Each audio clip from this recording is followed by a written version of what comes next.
Al-Qarni, pemuda yang terkenal di langit.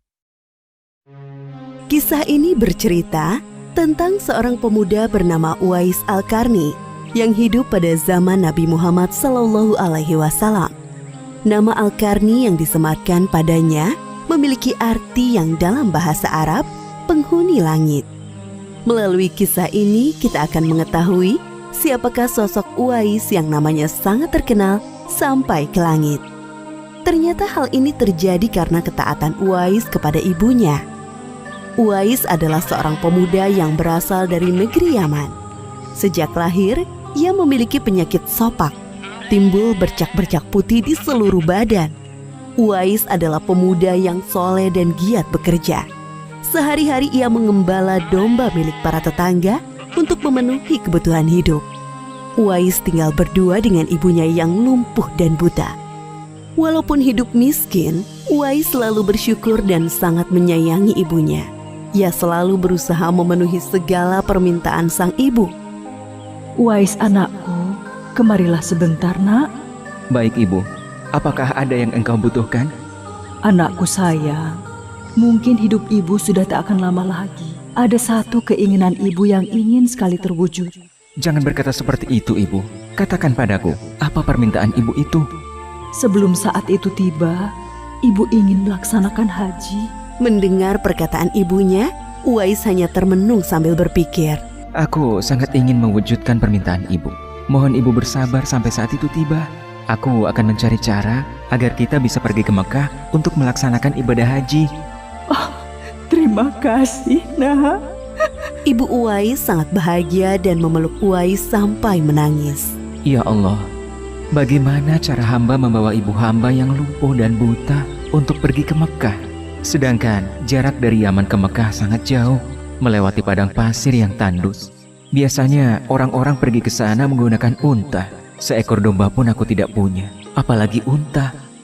Uwais terus berpikir dan akhirnya menemukan suatu ide. Keesokan harinya, Uwais menemui pemilik domba dan membeli 1 ekor domba untuk dipelihara. Namun uangnya hanya cukup untuk membeli 1 ekor anak domba yang kecil. Setiap hari Uwais menggendong anak domba itu naik turun bukit. Orang-orang yang lewat tertawa melihat tingkah Uwais. Hei, coba lihat Uwais itu. Apa yang dilakukannya dengan anak domba itu? Dasar orang aneh. Uwais gila.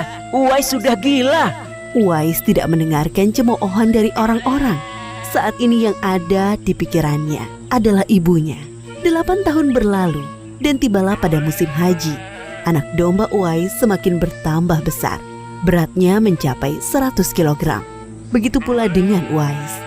Badannya semakin kekar dan bertenaga. Berkat latihan setiap hari, beban berat yang dipikulnya tidak terasa lagi. Sekarang semua orang tahu bahwa apa yang dilakukan Uwais adalah bentuk pengorbanannya kepada sang ibu. Uwais menggendong ibunya sambil berjalan kaki dari Yaman menuju Mekah. Subhanallah, alangkah besar cinta Uwais kepada ibunya itu. Sesampai di Mekah, Uwais tetap menggendong ibunya untuk bertawaf di Ka'bah. Di hadapan Ka'bah, ibu dan anak itu berdoa. Ya Allah, ampunilah semua dosa ibuku. Bagaimana dengan dosamu anakku? Dengan terampuninya dosa ibu, maka ibu akan masuk surga. Cukuplah ridho ibu yang mengantarkanku ke surga. Allah Subhanahu wa Ta'ala mendengar percakapan ibu dan anak laki-lakinya. Seketika itu penyakit sopak yang dideritanya sembuh. Hanya tertinggal 1 bulatan putih di telapak tangannya. Terima kasih ya Allah. Sekembalinya dari Mekah, Uwais meminta izin kepada ibunya untuk pergi ke Madinah.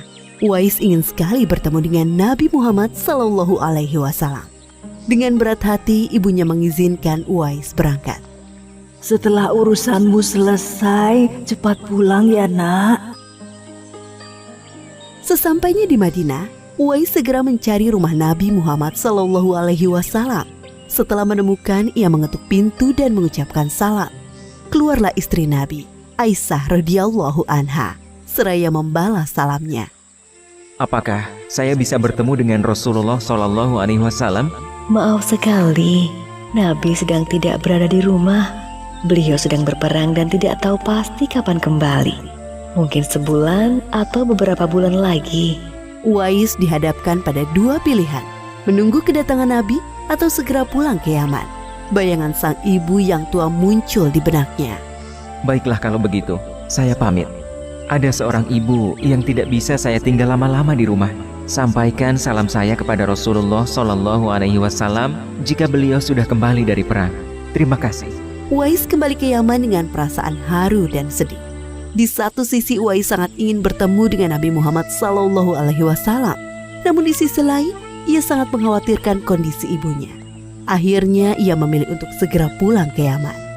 Peperangan telah usai dan Nabi Muhammad Shallallahu Alaihi Wasallam pulang ke Madinah.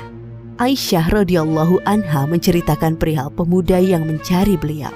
Nabi mengatakan bahwa Uwais adalah pemuda yang sangat taat kepada ibunya. Karena ketaatan kepada ibunya itu, nama Uwais sangat terkenal di kalangan penduduk langit. Seperti yang tersebut dalam hadis Sahih Muslim Syarah An-Nawawi nomor 2542, dikatakan bahwa sebaik-baiknya tabi'in adalah Uwais Al-Qarni. Saat Nabi Muhammad Sallallahu Alaihi Wasallam berbincang-bincang dengan Umar bin Khattab dan Ali bin Abi Thalib, beliau menceritakan tentang sosok Uwais. Apabila kalian bertemu dengan Uwais, mintalah doa dan istighfar kepadanya. Dia adalah penghuni langit. Perhatikan di telapak tangannya ada tanda berwarna putih.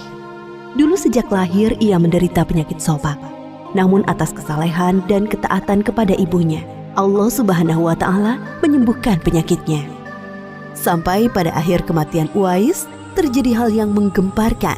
Banyak sekali orang yang hadir mengurus pemakamannya. Orang-orang itu adalah penduduk langit yang dikirim oleh Allah Subhanahu wa Ta'ala.